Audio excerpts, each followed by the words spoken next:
2024 അവസാനിക്കുവാൻ ഇനി ഏതാനും മണിക്കൂറുകൾ മാത്രം ബാക്കി. വളരെ സങ്കടകരമായ ഒരു കാര്യം പറയുവാനുണ്ട്. 2024 എന്നെ ഭ്രാന്തനെന്നും ഒന്നിനും കൊള്ളാത്തവനെന്നും ഒരു ജോലിയുമില്ലാതെ എപ്പോഴും ഇൻസ്റ്റോയിലും ഫേസ്ബുക്കിലുമാണ് ഇവൻ്റെ പരിപാടിയെന്നും യൂട്യൂബോ ഇൻസ്റ്റോയോ തുറക്കുവാൻ കഴിയില്ല, ഇവൻ്റെ വൃത്തികെട്ട മുഖമാണെന്നും ഇത്തരത്തിലുള്ള കാര്യങ്ങൾ നിങ്ങളും നിങ്ങളുടെ കൂട്ടുകാരോടുമൊക്കെ നിങ്ങൾ പറഞ്ഞില്ലേ? കമൻ്റായിട്ടും എനിക്കിട്ടില്ലേ? പ്രിയപ്പെട്ട സുഹൃത്തുക്കളെ, എനിക്കൊരു കാര്യമേ പറയുവാനുള്ളൂ.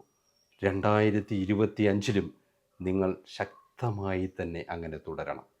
നിങ്ങൾ അങ്ങനെ തുടർന്നാലേ എനിക്ക് ഇങ്ങനെ തുടരുവാൻ സാധിക്കുകയുള്ളൂ. നിങ്ങളില്ലാതെ ഞാനില്ല.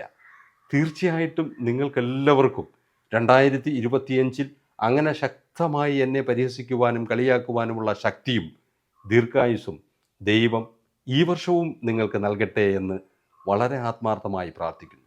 എല്ലാവർക്കും നന്മയുടെയും നിങ്ങളുടെ ജീവിതത്തിലെ ഏറ്റവും നല്ല ഒരു വർഷമായി 2025 മാറട്ടെ എന്നും ആശംസിക്കുന്നു.